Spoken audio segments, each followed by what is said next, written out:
deep dive, but I'm optimistic that it's going to come out of it because it always has. So. Economically, that you think? It's No, gonna I mean just in general, just the world situation. 40-some years of travel to very wild places, we have seen that deterioration if we go back to those places beyond.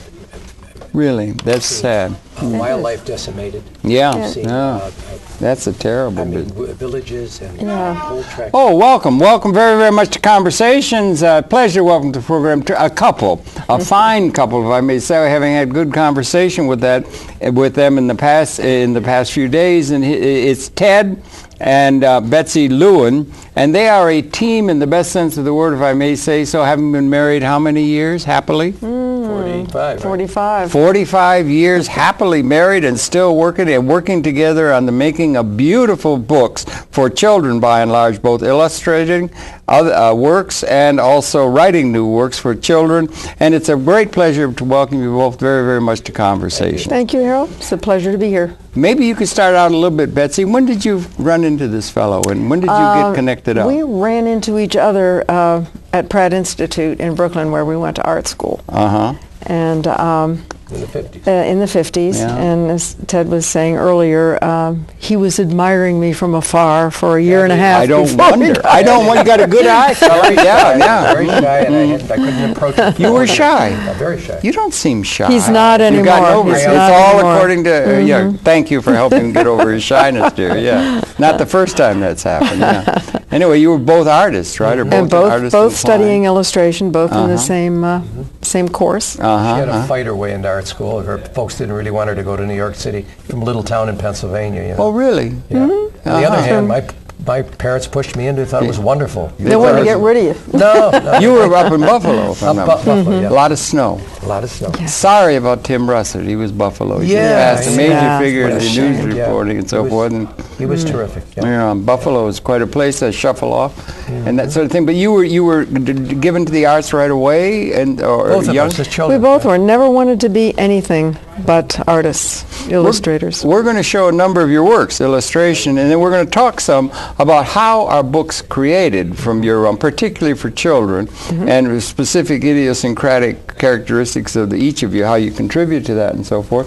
But we were talking as we were setting up and putting some of the artwork into the, getting ready to go on the program, about art, and that you have the ability to draw these magnificent pictures, a number of which we're going to show.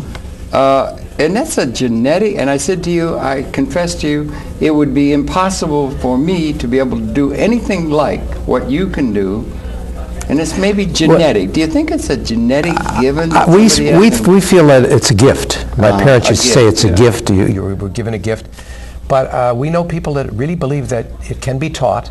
I think it can be honed. That's why we went to art school, to hone our skills and to learn the techniques and things. But we had that innate use of mind, hand to mind to hand, brain to hand. Well, also there's the creativity Yeah, part of it. yeah. Because I think anybody can be taught to draw to a certain degree. Some people to a greater degree than others. I think I'm hopeless. But more than Stay away from having it, to be able to draw, you have to have a creative soul. You have to be Okay. able to do something with that drawing. I mean, if you learn how to draw a shoe, that's fine. But now, what are you going to do with that shoe? You have to. I think we take see it further. We do, as artists see the world in a little different way. I'll give you an example. We were on safari one time. A lot of our books come out of our travels all over the world, and we were looking at a wild animal, an antelope called a topee. And it did a beautiful, shiny, it's a kind of gray animal, but when the sun hits it, it's exquisite. Its coat is iridescent. And I was saying to Betsy, look at the beautiful lavenders and purples and exquisite burnt siennas and all.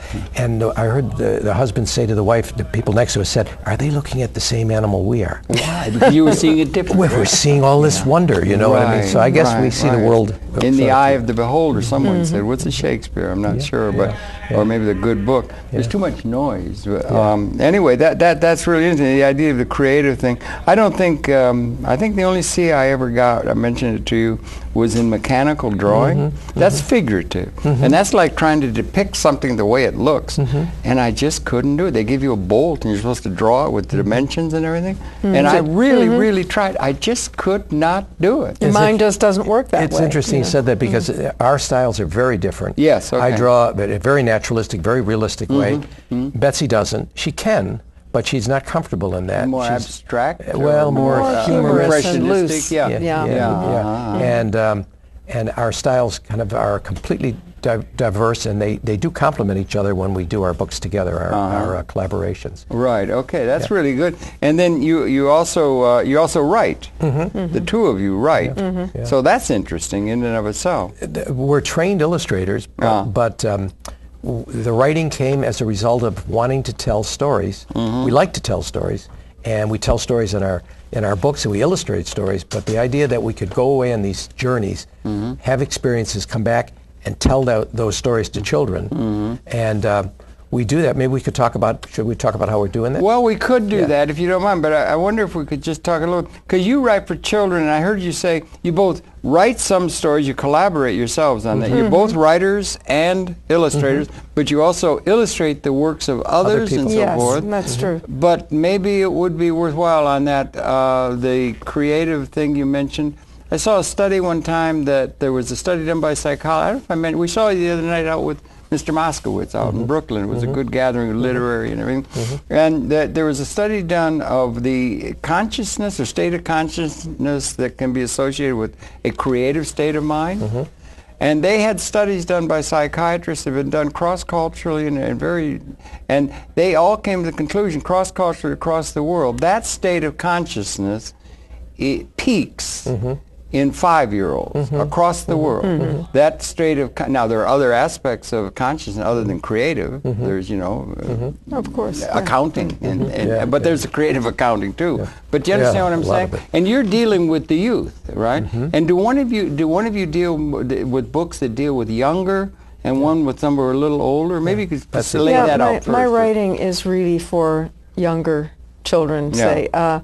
Preschool to maybe second grade. Some of the writing that I do is really meant to be read to children by adults, and some to be read by children, but in a very simple text. Not simplified, but simple enough for them to embrace the idea of the story. And you can get major ideas across to those with very few words. But that's the difficult part. A lot of people think, I can knock out a children's book, because it's for kids, and it doesn't have to be very long. And it's the hardest thing in the world to do. Really? We have 32 pages usually. That's the standard, picture 9 book. double-spaced typewritten pages. Oh, they got it down to a sort of that's the most formula. That's I the see. most. Right. Yeah, that's the industry would have that, I suppose. And it's really difficult to do. You have to say an awful lot in a very few words. Well, it's like poetic. There's a poetic use of language in poetry, if you can, or haiku. Maybe you can do.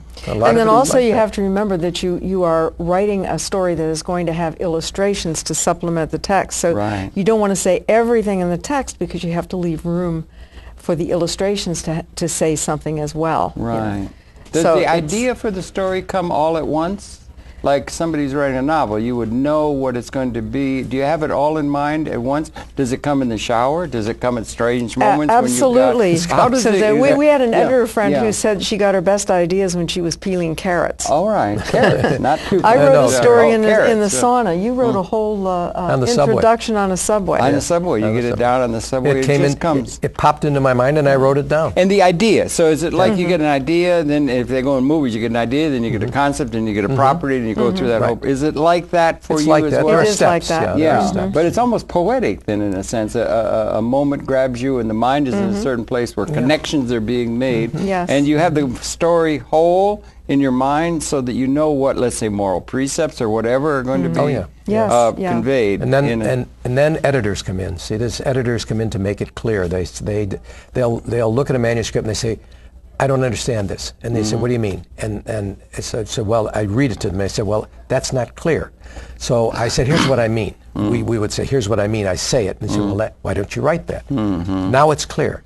So editors take and clarify things especially for children. Do you think that's important? Oh, it's absolutely very important. You do think it's important. Why don't you just say it like that the first time, See, Ted? that's what editors are. No, but that's why I said, why don't you just do that yourself and get your mind straight? Sometimes you get too close to something, good, and you fall in love with what you've written. Yeah. And it's very clear to you in your own mind, but you have to try to put yourself in the reader's position. Right. And am I really saying what I mean, and am I saying it in a way that is going to be understood by my readership, which is a young child. And you have to keep your readership in mind. Oh, yeah. Of course. Yeah. A lot of our works, especially the books we do together, is nonfiction. So we've experienced these things, and they're clear in our mind what we saw, and we're putting down trying to put down all the excitement, the sounds, the smells, and all of that. Right. Sans the so much description, because that's going to go into the illustrations. So we know that we have to marry those two things. But sometimes that is sharp in our mind, but we are not getting it across in the words. Yeah, I think it's really fair to say right at the outset, you've won awards. You won a Caldecott Award, each of you individually for your own work, and you've published, how many books have you published? Oh, over a couple hundred books. Couple of hundred books? I think it's over 50 picture books each. Yeah. And I see you've been honored by Laura Bush, no less. She's very interested in literature. She's been invited down to the... every year there's Laura Bush conducts a national book fair. Right. And invites authors and illustrators in all different categories, children's books being one of them. Yeah. And I was invited to go a couple of years ago, and now I'll go again this year. You can drag him along? Oh, yeah. Of course. Okay, do you have to go as first spouse or something? Mr. Betsy and I don't mind. Laura Bush said Phillip. she met Ted and she said, "I love your books too, Ted." Well, she's a school teacher. So I know, and she's very interested in... She wasn't being kind. She does know the book. She's very interested in literature. I know she is, or in reading. I think a lot of people are. And children's books are so important. I had kids, they're all grown and everything like that, but it was such a delight reading things like Horton. And there are characters and books that were so well put together. Yeah. You'd read them to them, and they would be delighted. But so would you, and so would you as an adult be learning. That makes the best kind of children's book, where an adult doesn't get tired of reading it to a child because there's those levels of meaning are very important. Yeah. It's very artfully done. Now, how much of your work do you do that's original, both like copy? They call it copy and illustration. And how much of your work is involved with illustrating the work of others? It was about half and half. Now I think we're gradually leaning more towards developing our own projects. Okay. Because it's the most satisfying of all, really. Well, you're getting all this great recognition now, so that would help. That'd give you more wiggle room to make your own way, I guess, is what you want to do. We used to wait for the phone to ring, and now it rings. Now it's like being Tiger Woods probably doesn't wait for the phone to ring to get into a golf match, that kind of thing. That's your stars, and you're emerging in that. And it's such an important way to convey not only things to... we're also moving into an increasingly multimedia world, so the illustrations and the things that we conveyed, like to a children's consciousness, are probably involved more and more with a lot of the adult world as well, because there's so much more artful expression of things, multimedia and figuratively and so forth. So, for one thing, the books that they're able to produce now with the new production technology are absolutely beautiful. They're works of art. They are indeed. And they didn't used to be, but they are now. And think about the difficulty of capturing a child's attention when he's been watching moving images and playing games and doing those all day long. To try to grab him with your words and pictures. Right. And every once in a while we'll see a kid sitting in a library or something reading one of our books, and I have to tell you... That must be delightful. It's the most satisfying. Engrossed in it. I think we've drawn him away from a television set or a video game, and look at him.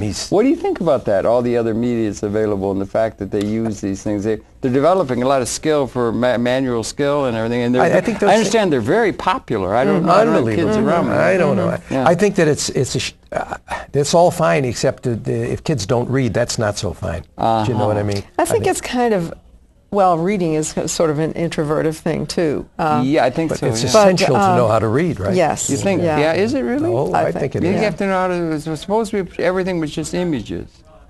Without the words. Nah, I don't know. Couldn't you have a book that had no words? You just there are no words. There are words. You do that, it wouldn't be any words at all. There are award-winning. And words are very universal. You don't get Like I said, language is so wonderful, isn't it, when it's artfully done and that. No, but there are wordless picture books, and they're quite wonderful. And they do. Are there many of those? Is there a few? They're not. Librarians don't like them too much because they like. However, there have been wordless picture books that have won awards. Many awards. Caldecott's. Librarians like language, and teachers like language. They like librarians are very literate. And they deal with language. We're moving more and more into a multimedia world. A lot of movies, a lot of animation coming now in the multimedia. Some of the animations are incredibly artful. And how many are coming from there are no written words at all in an anime. Did you see the thing about the feet with the penguins? Oh, yeah. Magic Happy feet. Yeah. There's not a single written word, that whole experience, but you're learning like crazy. And the same kind of issues that you're trying to convey in your work is being conveyed in that kind of thing. Would you feel a kinship with that kind of thing? Oh, when they're done that beautifully. They're absolutely. And as you said, they're instructive. You're learning. Yeah. You're learning to appreciate the beauty of things. I mean, all the moral lessons and all the ethical lessons and all kinds of things can be conveyed, and those minds are so open. Those young minds that you're dealing with are so curious and so interested and they're so authentic. And a 5-year-old is so authentic, and their consciousness is beautiful. Amazingly smart. You'd be amazed how much kids do know at 5. And I think they're learning fastest the moment they come out of the womb. And then they're bombarded with information. We slow, they're creative, and then at 5, and then they end up like us. They're much more creative in a certain kind, and they love animals, and they've got they're so open. They haven't had a chance to become jaded or to become set in their ways.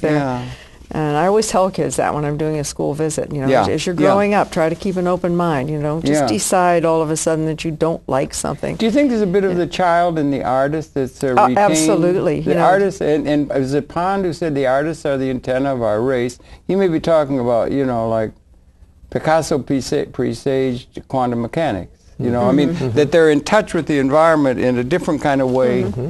I think artists can continue to see things like children do, unobstructed. Like children do, they just are able to filter out everything else and concentrate on what they're looking at. What a great privilege to be able to be involved in your life's work in writing and illustrating and providing artful expression of important human lessons and so forth to those wonderful open minds.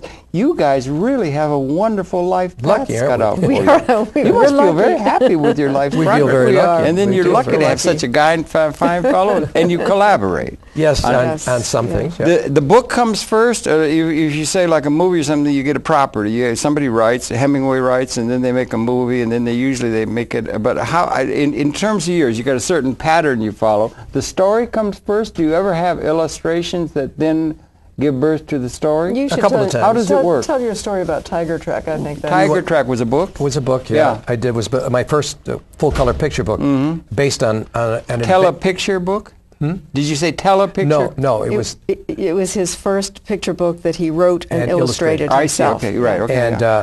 And it was based on our experience. I realized that I could take our experiences on these journeys overseas and turn it into a story for children. We were watching... a tiger one day in central India from the back of a elephant. They get very big. And it was a sleeping tiger. We had come up upon it, and we had the elephant got a little too close to it, woke it up, and it leaped up and roared and scared us half to death. They can easily leap to the top of that elephant. Really? But she didn't. She backed off, and then she proceeded to go hunting. It was very exciting, and I was taking photographs. That's our research material. Yeah, sure. And journals we keep. Yeah. And 15 minutes later, that tiger made a kill, and we watched that, and it was very, very exciting. So I came home and I made the paintings, and then I wrote the text to go along with them because I already had all the visual material. Right. It could have been a wordless picture book. Yeah. But what I added was the sights, the sounds the animals made when they made the alarm call, when the tiger was approaching, and the sounds the langurs make when they bark when the tiger gets near, the sound, the way it felt, the late How did you get those sounds down on text on a paper? Just describe them. Arr, Yes. Onomatopoeic. I know, but to try and... Or you say that the that the tiger roared, it's something you didn't hear, but you felt in your stomach. You know, there's ways of making those things. Do you think we'll ever have a picture book that's got a sound card, and you would get the sound of the, it's just integrated into it, and you push the button, and the roar comes, the real roar from the lion as it was doing it. The real one. Is that an idea? Or we just wanted to do that for our new collaboration. Is this something we could show or something? Yeah, sure. What, this one? Horses. Horse song. Horse song. Horse song. Yeah. I don't know. Hold it up to, I don't know, is this robotic or not? I'm not sure if you can see it, or it might be up in, we have some artwork in the the camera, but I don't know where, where it might be seen. When we were at this. There we go. Yep. Oh, you've got it. Okay. Yeah, he's showing the pictures. Yeah. Yeah. This is Horse Song. Yeah, and this is based on our adventures in Mongolia to see the annual festival, 1,000-year-old festival called the Nadam. And in it there is archery, wrestling, and horse races. And the horse races, traditionally for 1,000 years, all the jockeys have been little children, 7 years old, up to about 12 years old, and they ride half wild horses in these horse races. In one race that we saw, a 14-mile race across the open Gobi Desert at a full gallop. Wow. Little tiny children. You were there. We were there watching. We went there specifically to see this. And that's what you asked before, how you how got does a book it start? out of it. Oh, yes. We wanted to get a book. We wanted to get a book, so we went there to see You could have got volumes of it. Oh, you're not kidding. But you asked about sounds before. We taped the sounds of that race, the sound of the screaming jockeys, the sound when they sing to their horses to make them go faster, for the title Horse Song. We had all that on tape, and we thought, wouldn't it be wonderful if there could be a little DVD in that book that the children could read it and then hear the way it acts, because we describe it. Well, it could be put down as a chip. It could be a chip. You just push the nose of the some tiger books, and it will roar. But it would have been wonderful to have it. I bet that's coming, don't you? That would be another part of your work you could do. Would you like to try and integrate it that way? I mean, that's maybe looking ahead, but the chips it'll be down to a chip, and you'll be able to integrate. That would be wonderful. You put it together, and then you write that, and it comes out of your own experience and so forth. And who does what writing between the two of you? Explain how it's done. Or maybe we could talk. How does it all happen? How does it happen? Because you're very successful. You know the way it works and everything. How does it happen that these wonderful books that are so influential, positively influential on the youth, come into being? And maybe you could help share with us the general We'll start from the beginning. Yes, please. We just go ahead. We just decide. We read about a place that we would like to visit. For instance, Mongolia, and we read about the Nadam, this festival, annual festival that they do. The horse racing was really fascinating to us because they're little children, boys and girls, from 7 years till 12 years old. Both of them. The girls win as many times as the boys do. Isn't that great? And isn't that good? I think that's good, don't you? It's an amazing, Betsy, I think that, But that's, for instance, that's one trip that we decided that we would like to do and try to get a book from it. And we approached an editor, our editor at the publisher. And, do you publish with one editor or various? How does that work? Lots of different. You're freelancing? Yeah. Okay. You have an agent, or your own agent? Betsy has I have an agent. You have an agent. And Ted's pretty much, I used to be Ted's agent. Right. He's pretty much on his own now. I mean, he doesn't really need an agent. Well, you've both got great reputations that precede you. But tell them how it starts. But how does it start? It starts with a little journal like this. Yeah, notebook. Yeah. And I don't know if you can see that or not, but okay, I think they can. Yeah, she can. We use these books to write down our thoughts along the way, the things that we're seeing. You each keep one? We each keep one. We do sketches in them. Yes. Ted generally, I think this is Ted's book, he generally does the kind of reportive kind of narrative about what we're doing, how we feel about what's going on, descriptive things. And I generally take down the details. You know, if we need to remember words, names of people's names, or a name of a plant or an animal or something that we saw that's called a particular thing. We write down thing. everything. I do that. Tape you recording. You don't have a tape. You have a tape recorder. Yeah, we tape record sounds. So you don't record your voice. No. Well, sometimes we do. It gets a little dicey. You know, you've got a camera, binoculars, you've got your sketchbooks. You're trying to Yeah. pay attention to what's going on, and the journals. So you know, it doesn't always all get done. Right. Yeah, I understand. But we also do sketches of things we see. Yeah. You know, these little books are really important when we get home. Yeah. They Usually recall, on How the many of airplane, those books do you have in your trove? Oh, I have two bookshelves. Two full of these. big shelves or little shelves? Pretty Big shelves. shelves. Tell them full about of the these. trip in the air. What happens? We keep these journals. Yes, also, indeed. Wonderful. Our minds are working. Yeah. You know, all the while we're there. We talk about how about let's not forget to include this. Let's try to remember that. And on the way home on the airplane, and usually the airplane ride is very long because we're halfway across the world.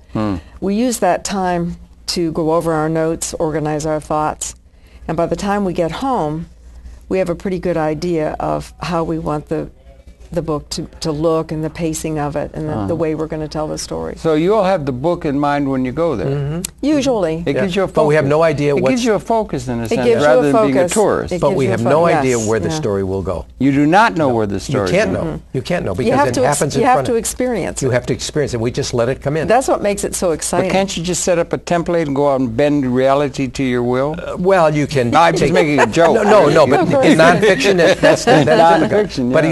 you have to hope that you'll see exactly what you have to hope you get close enough. You have to hope you get the photography Right. because that's essential to create those images that we're. It is. You use the photography for a model to draw Yes, your right. images, right, and that kind of stuff. You still photography. You don't use video at No, all? I use the slides. You just yeah. use And I just slides. You don't started- use video. right? No. And then what happens is Yeah, when okay. we get home, I read my journal, which we've worked at on the airplane. Sure. I read it to Betsy, and she sits by the computer and types it in. And as she's typing it in, she said, "Why don't we say that this way? Remember when this happened?" And we will start then collaborating and writing it You're going to have a lot of notes. Well, Oh, I mean, does it lots go and on lots for of pages and pages? well, we end and up pages? sometimes with We may have a dozen manuscripts, you know, versions of the same story. until it's finally edited and edited and edited until it's And we absolutely do that fine. ourselves. We do a lot of that ourselves. Then we give it to an editor. Wait, and that's what I was and the gonna say. editor may do 4 or 5 edits on it. So we have stacks of different versions. So what were the dimensions of a book? It's almost formulaic. How many pages and so forth? You sort of spelled it out before. It has to be done in a brief thing, a brief Well, there number are- of words. So there's 32 pages. Well, this Oh. as I said, the I'm going to put him there. kind of usual length of a This of is a- called of a Duck the picture President, book. This right? is Duck for President. Duck yes. for President. Okay, I'll But vote this is for a him. 32-page book, and you can see about And that's how sort of thick it standard, is that it? That's a well, standard size. But then when you look at Duck is great. Duck for President, national bestseller. Yeah, Congratulations. Oh, yes. Yeah. It's years now. where's first song? Caldecott honoree. Yeah, okay, that's great. And somebody's come up with it. And all, see, now here, I don't know if you can see or something. I don't know if we can. Oh, you see, they've got it there. Yeah. Right, okay, they've got it there. That's great. But there's relatively few words here. Oh, very yes, few. very, The very few text words. is written by Doreen Cronin, Yeah. who's formerly a lawyer, but she's quit her day job with now 8 or 9 New York Times bestsellers. So Bestseller, yeah. she's done That's wonderful. interesting that they're able to do that. And the words come first? Like The words came, like and then- you, Caldecott honoree Betsy Lewin illustrated this, and you got the words well, first from her, and had gone Yes. through an editing process Yes. with editors that had also done it. she got a Oh, complete yes. manuscript finished. So What happens when someone writes a manuscript, they have to sell it to the publisher first, and then if they're not an artist themselves, the publisher usually chooses an artist that they think will complement the text. And they asked me to do Click Clack Moo, which was the First first of that in this series. series. I see, and the publisher does that. Yeah. Yep. There's somebody in the publisher's office knows The who editor. the talent is, Yeah. right? They're Well, in touch with people. and they have a feel for whose artwork would go best with this particular They make story. a marriage. What about you all drawing those kind of alliances with other writers? I mean, let's say you have an association of children book writers, and you go out and you meet people, and you find you have a camaraderie with the... Can't you strike that yourself rather than have the publisher you do can, it? but Well, you that's not can, but usual. that's not Not you. usually Why? the way it's done. Why not? I don't know. It's usually that's like giving a complete package to a publisher, and I think that they like to have control over what happens to a story. It's Once like a movie mogul? Well, they like to have control over the property. They like to assign the stories to the people they feel are best for it. And they're the ones who are going to put out the product. Yeah, and they're the ones that are going to sell it. Yeah. And they're going to sell it because it is a market. And it's a thing in the marketplace. Yeah, so those are decisions that happen with a lot of creative products, I guess. Gleason's is... this I was looking for. This is how many pages, Ted? This is 48 pages? That's a longer book. It's for older children.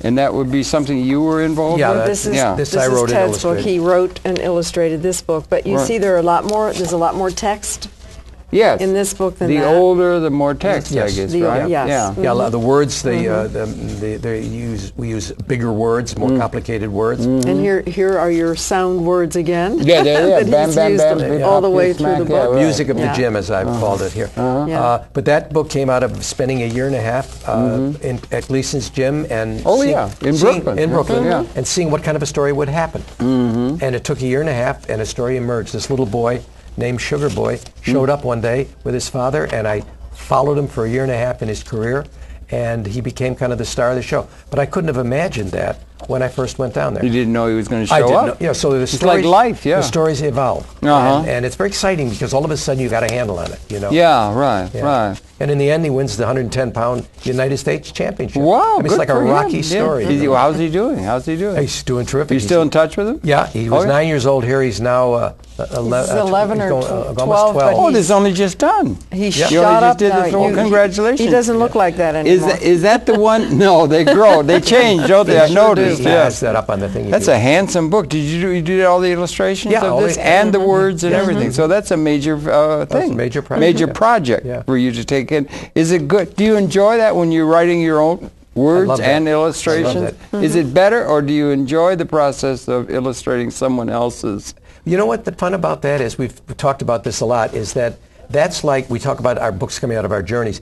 You get a manuscript by another author, you start reading, and it's like when you pick up a book and read it, you are going on a journey. Yeah. It takes you on this journey of discovery. The author will have written about something that you had no idea. I don't know what this is all about. I don't know this subject, and you read it and you get fascinated by it, and then you plunge into the research. You find out about these things because you're going to have to bring it to life. You're going to have to create the world the author has written about. Yeah. It's very exciting. That's another whole. It's very challenging. It is. I can see where it would be a very, very fulfilling way to go through life and that sort of thing. But you got that process. And then I also saw, I talked to him on the phone the other day, and I happened to see a person, they were writing about a children's book, and he said the illustrator never know who's going to be the illustrator. What was it? How was it? Author doesn't know. Yeah. That the illustrator should not. There should be a separation because the author, like if you write a book and they make a movie out of it, there are very many that are offset because they don't follow through exactly what your thoughts are. So the writer is going to think something, this should be an A or a B or a groove, and it's better to leave it up to the illustrator and give them both free rein in order to do it. The writer's going to say something like that. Is that correct? Yes. Oh, yeah. Yes. The writer's going to say something like, that's based on my daughter and it doesn't look like her. Yeah, right. You know what I mean? And that it bears no resemblance to anything. So it's better so just the editors keep them apart.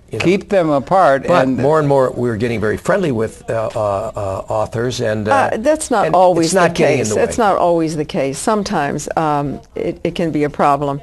I think they worry about these two huge egos, an author and an illustrator. You have big egos in this business? Sure. Oh, I think really? so. I think big. Norman Mailer type egos?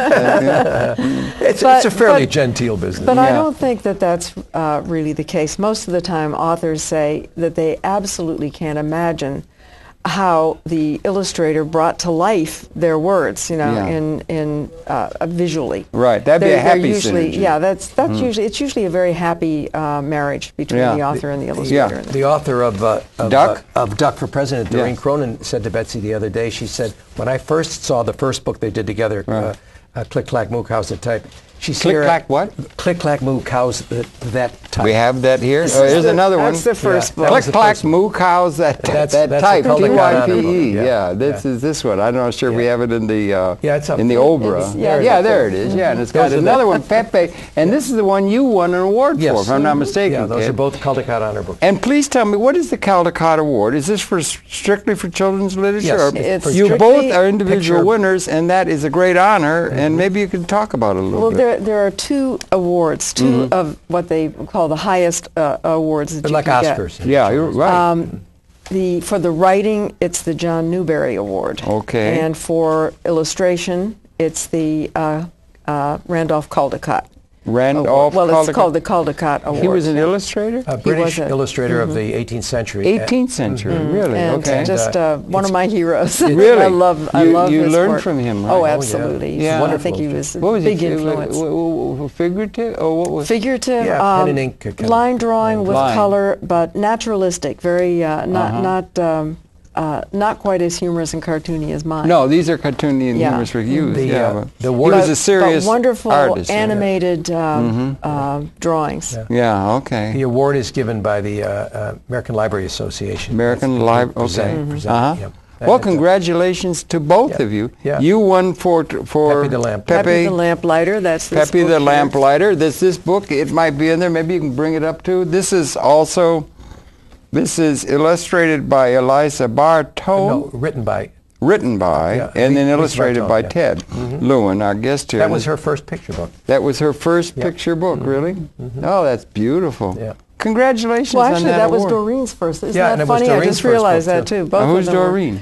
First-time authors, Doreen Cronin for Click Clack Moo. Oh, Click Clack Moo. And Elisa Bartone for Pepe the How's it Lamplighter. So it just happens that both those were. This is recalling when I had little kids, how wonderful it was to read those books. It That really book is was a great delight. read. That is a great read. Is it? You think I'd like this? Do you think adults could sit down and read Oh, this? Just as- absolutely. No, wait a minute. If you don't have a adults kid, give it to each other. if you I'm don't have a serious. kid to read to, you could read it to another adult, and You know what it it's still about? might work. It's about, as I told you before, it's about collective bargaining and the power of words. Uh-huh. And it's kids think it's very, very funny, but adults get that message. It and is it's so funny. Very, very funny. You're conveying important messages through these books. It's not Absolutely. just fun Without and hitting them game. over the head. Right? Without hitting them over the head. It's a wonderful kind of way to get an education across and get ideas and, again, ethics, principles, moral principles, grounding, that sort of thing. Absolutely. It's a wonderful calling.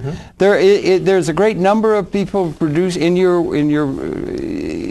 what do you call it, profession? Oh, yes. There Oh, I yeah. don't know how many books produced a year, but yes, there are. Oh, there were It's a thousands. major Lots and part. lots Is of- it a major part of the industry? It For has the past 30 become years. so, yes. Is it since, growing? Oh, yes. Oh, yes. It yeah. is, really. That's interesting. That's an It used to interesting be what demographic. they called it a cottage industry. Uh-huh. Yeah. And in about, I'd say, the late 70s, in the 80s, it has to do with demographics, too. It Yeah. has to A do lot of with children. Yeah. children being, baby And a lot booms. of parents buying their books to read to children. Yeah. They didn't- But that have was- they not always done that? Are they doing not it more to the degree now? that the baby boomers did. That was The baby boomers did. That's interesting that they would have done that. Yeah. And I think That's- also Well, they were read to. the way books are produced now. I mean, as we said, they're a much more richer product than they used to be. The full color is just amazing. I know. I've got a friend of mine, David Finn. I don't know if you know him. He's the CEO of a major advertising, public relations, Reuter Finn. Beautiful man. He's an artist. He comes out of the arts and everything. But he's in public. But his passion is sculpture. It's beautiful art form in the round there, and he's sculpture, and he's the leading photographer of sculpture in the world, and he's now working on a major thing, 12 volumes that covers all aspects of sculpture, and the books are staggeringly gorgeous. Big, can do it now. Yeah. rich Yes. photographs and commentary and that sort of thing. What a wonderful thing to be involved with in No, terms it of is. conveying. And he can convey the message of the sculpture. You're conveying the message of, and comments on it, but it's a beautiful kind of thing. I congratulate you both enormously on the work. What are you working on now? Or are you just taking it easy? No. You never take it easy? You live in a brownstone, I understand, 125-year-old brownstone in Brooklyn. And You've got like an ideal life. And you must think that you have almost like an ideal life. You can go off to the world. You're very close together, obviously. Yeah. What a wondrul, blessed life Like you I have. told you, Pete's work. We're very happy. Yeah, and I understand you got started, if that's not the case, but you were in your early part, you were a professional wrestler, When I was and you wrestled with and against Gorgeous George himself. I was one of the fabulous Lewin brothers. Okay, let's show that book too. I don't know if we got this in the. He's got it. You got it. Maybe you got this one, Richard. The one It's called Ted Lewis, I Was a Teenage Professional Wrestler.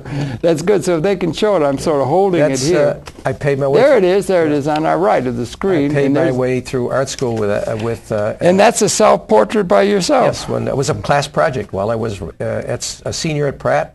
And that was for painting class, and I was wrestling every night and working. And professional wrestling? Yeah, 15 years altogether. Boy, that's something. I was telling Betsy that I did a program with a man named Chester Berger, first person ever to stand with a microphone. He wandered in from Brooklyn, and it was back in he's older now, grand man. He was the first person ever to stand with a microphone and a camera. There was no video, but at first, for CBS television. Right. First one. You know what they called those people that were the first newscasters? No.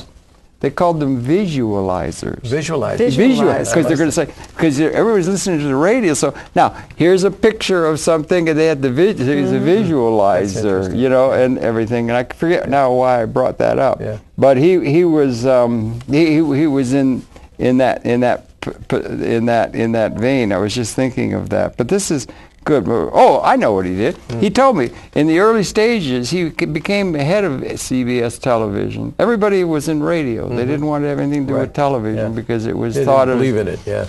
Yeah, it was so new. Everybody, John Cameron, Swayze, and all those people.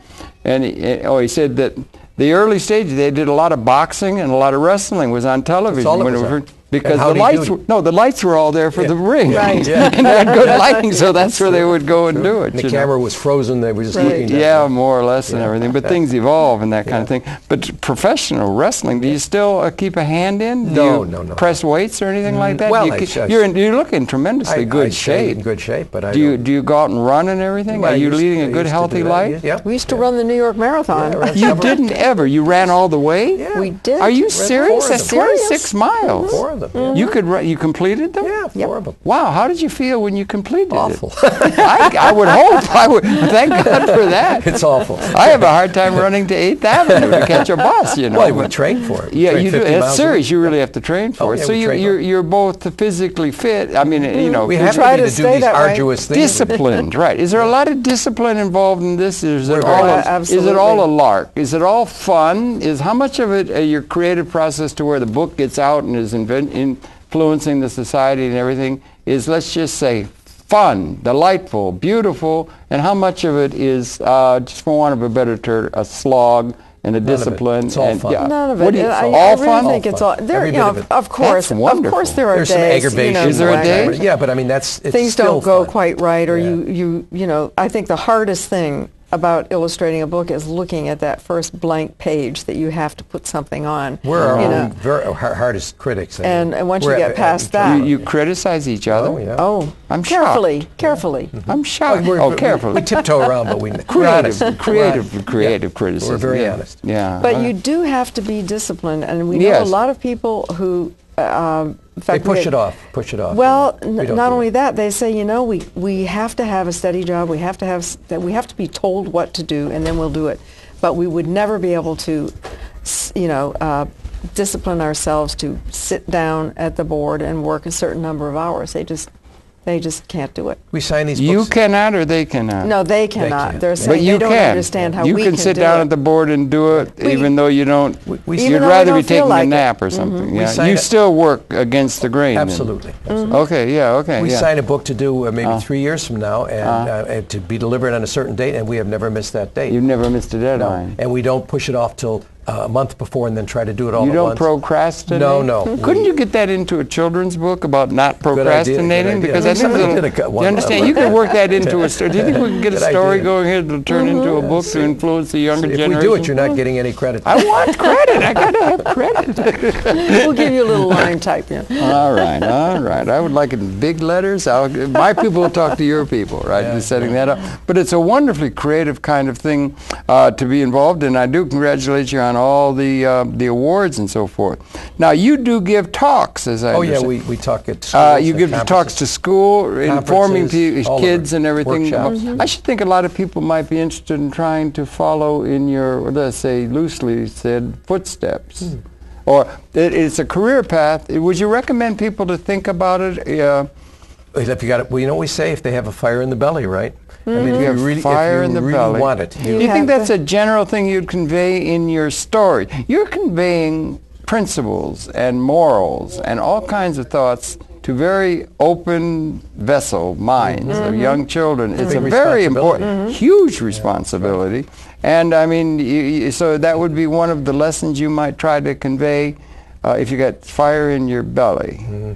Or if you've got you have to have a great passion for it. Yeah, you have to be a self-starter. You do have to be a self-starter. Yeah. Right? And to follow your dream is a idealistic thing that's done. No, we tell Or kids should that you all the follow time. your dream, or should you be practical? What about being practical?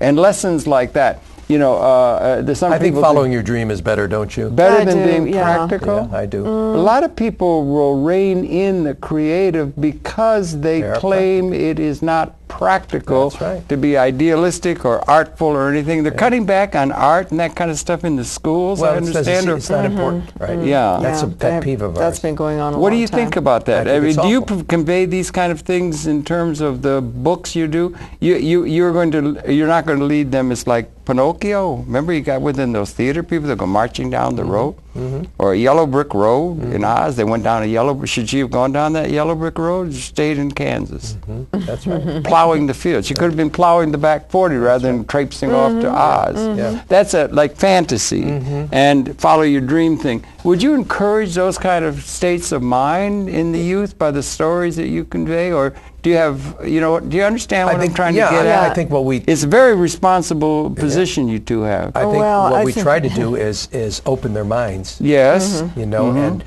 especially to the fact that it's a very big world. Yeah. And there's huge, wonderful things to see out there. And it's all in front of them. I Yeah. mean, if there's Yeah. any time to use your imagination and dream, to start using it and start dreaming is when you're young. And, I mean, they are I think it's a totally good open thing to vessels. keep your whole life if you can, do you not? Absolutely. Do you think it's good to absolutely. keep a childlike notion, a part of your childlike? yes. Your nature should stay in. Should be a reserved spot that is childlike with wonder and so forth, even when you're 105. Yep. Otherwise, you get old, right? Who wants to get old? Well, yeah, that is. Fred Allen, God bless him, he wrote this autobiography called A Treadmill to Oblivion. But he was funny, That was funny, But that goes back to radio days and everything. But those are important lessons, and they're being departed through your work, it seems to me. And do you hang out in places where children be? Do you go to parks in order to observe or get things? we have Do you have a lot lots of of parks, grandchildren? sure. Do you No. have anything like that? No, going we on? don't. How We do you don't. keep in touch with the youth that your audience is? We do observe children on the street, in playgrounds. There are a lot of them friends' around, children. aren't there? Oh, yeah. We don't have children, and it's funny, people say, you do children's books and you don't have children. And I'll quote Maurice Sendak. He said, that somebody said that to him. He said, how can you, he was asked, how can you write children's Right. books? If you don't have any children, he Right. said, because I was a child once. Yeah, that's true. Yeah, and they're also all around us. Yeah, that's and aren't they wonderful? And that's one of the reasons why we do school visits. It's Okay. a chance to Bounce off connect them. with kids and See how they're feeling about our books. Yeah. Talk about that a little bit. Do you do that a good deal? You go We do it at a what lot, grade? Do you go to the grade level, like the first, second grade, where you're writing yeah. books for? Kindergarten, too. we tell the schools that invite us what grades our books will appeal to. And they would know your work. Yes, Yeah, and sure. so Yeah. if we go together, I usually take kindergarten through second grade, and Ted will talk to third or fourth grade and up. And then And sometimes up we do to a 12? joint. Yeah, up to Up to, even high school sometimes. Would you ever sometimes go high talk to school. a college class? I Oh, should yeah. think Oh, there would- yeah, we there would have- be we people teach in that. college that would be or there would be people postgraduate doctorates that would be We're interested in teaching a what you're master's doing. course at Hartford Art School. Are you really? Yeah. Masters in Illustration. illustration? Illustration, every And year. are you we right? teach it. The whole thing like we're talking about here, the whole business, The whole process. the whole ball of wax. Everything as we they just say. talked about. Yeah, because it's very interesting because it's something people. And then what about if people got interested in this? They got to think like you're doing it professionally, and I guess you make your way and everything like that. Well, that's good. Congratulations. What about people who are? Lord Kane said we're going to have a lot of people put out of work. I don't know if that's the case. I think it would be. But we're going to end up, if we don't blow up the planet and so forth, with a lot of people who are going to be, in a certain sense, retired. And they're going to be comfortably retired. And so then they're going to be looking for something. So couldn't somebody take this up? I did a program with a little young lady, LaRose. She did it, and she just started doing it on her own as a, you would call it a hobby. And she started putting these things together, and she came up with some. Isn't it a good thing to encourage, maybe? Or what do you think about amateurs or people that are just doing this for the heck of it? It's never too late. It's never too late to start something new, to start a new venture. We know that always wanted to be children's book writers, and one day they decided to sit down and actually do it. Because they dealt with children's books their whole lives. Right. They knew them better than anybody else, and we're successful at it. Yeah. And I know we know people that have retired from, like, say, advertising. In their late 70s. Or banking or accounting or anything. Well, in this case, he was sort of in the arts. And he became a children's book illustrator in his 70s and won awards, and he lived to be 90-some years old. It's unbelievable. Remember Grandma Moses? Oh, my. So there's no, this profession, people never retire in this profession. I don't know anybody that's ever actually quit working. You quit working when you die with your boots on, I guess, is you know. Yeah, it's interesting. I can't think of anybody that retired from our profession. Well, okay, that's a profession. There's a difference between a profession. Like, if you're thinking of human purpose being about being able to hit a long ball, a white ball into a cup 400 yards down the green, it would be good to be a Tiger Woods. Yes, right. But there's a whole bunch of people who play golf who are not Tiger Woods and enjoy the dickens out of it, and they might dream to be Tiger Woods or something, but that they're doing it for the pleasure, the pure, unadulterated pleasure of it. No problem with that. And it's not being done professionally or something. It's being done. What do you think about that in general? People that are going to be able to do all of the life of the mind and the spirit. You could get into all kinds of things, and they're not doing it as a profession. Now, how do the people that are doing, the difference between you're doing it as a profession has to do with the business end of things? Or suppose, and you know, you can do things with computers now where you can create things on a computer, or you can make, like we're in video now, you can make videos and you can do it on your, you couldn't have done that 20 years ago. I think opportunities are opening up for the amateur. And for the amateur of mind and spirit and that kind of stuff, they might come, what do you think about things, because you're again influencing younger minds that are going to grow up into a very different world than the one from which we come. That's great. Do you understand what I'm saying? What do you think along those lines? The role of amateurs. Well, the role of the amateur. There used to be a.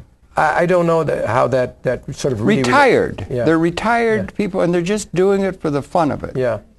For the pure unadulterated. I have a friend that's in her 75 years old, just started doing watercolors, and she just had a show and sold 10 out of it. She had an exhibit. She sold more than we ever sold. What if she didn't sell? What I'm saying is, selling it is the way that she satisfies herself. Well, that's exactly the point I'm trying to get at. If it didn't sell, it isn't matter if it doesn't sell. No, she does it because she loves it. Right. And she wanted to do it as a child, and her parents wouldn't let her. She's now fulfilling and this I think dream. that's parents won't let people do things that are like that because they want them to be practical, and the practical spells profession, money, income. Look at all the wonderful, you know, and the jobs are so often deadening. They're just bureaucratic. I'm from Detroit, Michigan, and Mr. Ford, when he was about 10 years old, Henry Ford used to tinker in my mother's garage.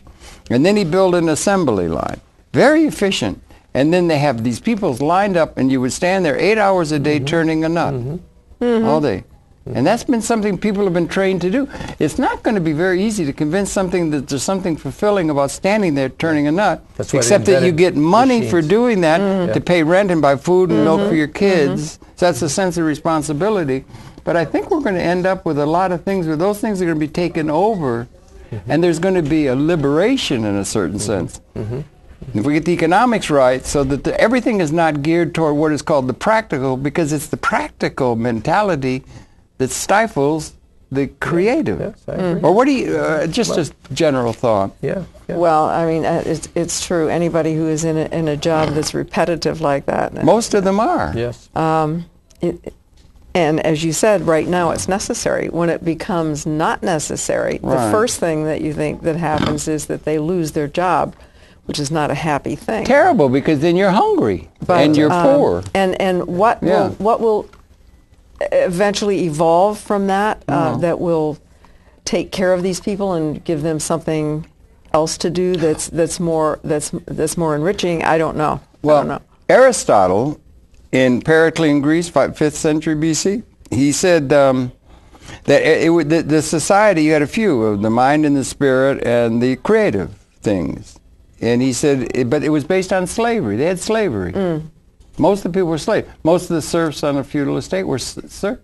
But he said they had to have the slaves in order for the few to be able to live the life of the leisured. And he said it would ever need be so until or unless the loom learned to weave. If the loom learned to weave, you might be able not to any longer have to have slavery for the, and what you would be able to have is a leisured way of being for the masses, rather than only for the few. You know, that would be, you know. So if they do, what I'm getting at is, then you're going to have to have venues for the expression of the human spirit that aren't oriented toward making money or the practical needs. Do you understand what I'm saying? Does any of that come through? Do you try to subvert the youth along those lines, or do you try to get them to be giving up all their dreams and ideals and everything so that they will be practical and follow what their parents are trying to teach? Do you understand? Do you understand the dynamic? I have to tell you a story. Yeah, please do. We only got a few minutes left. Okay. I illustrated a book by an author named Elizabeth Winthrop called Dumpy LaRue. And it was about a pig who wanted to learn how to dance. And all the barnyard animals told him he can't dance because he's a pig. But of course he dances anyway, and eventually gets the whole barnyard dancing, and they finally wind up with their barnyard ballet. But I was doing a school visit, and of course the message, it kind of hits you over the head, but not really. And the school teacher said to me, you know, my son announced to my husband and I that he wanted to go to music conservatory when he graduated high school. And we said, no, absolutely not. You're going to a liberal arts school. You're going to learn a trade or something. And then later, if you want to, you know, you can. She said, until I read Dumpy LaRue. I read that book and I went home and I said to my son, you're going to music conservatory.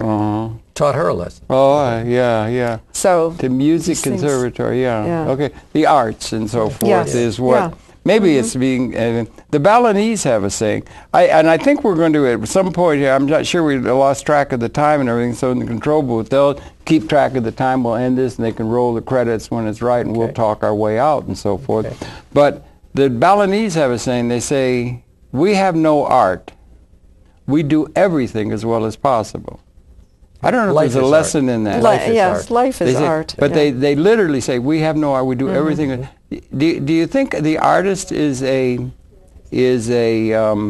rarity, or is there artist in everybody? Could you have everyone be an artist? It's funny. Or as I said before, we celebrate that kind of a mentality. We sort of see art everywhere. We eat in a Mexican Me too. That's what I see. I'm the same way. We eat in a Mexican restaurant every day, and the way they arrange their hard tacos is one of the most beautiful things. Is it really? So beautiful. That's an artful They don't know thing. that. They don't know it's, but they just do that because it feels right to them. I don't know that they don't know. Maybe they do know it. You know? It's absolutely beautiful. Everybody there seems to absolutely love what they do. So they do. They at a restaurant. Yes. Okay. A commercial restaurant. Yes.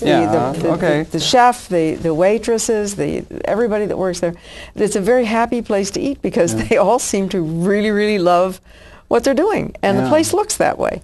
You ever go to an Italian where they're Italian families having? It's just wonderful. They really know. The chef sang opera at the top of his lungs. They used to have a thing, Astes, where they had opera singers. But that was opera. They went out of business. That was nice. Anyway.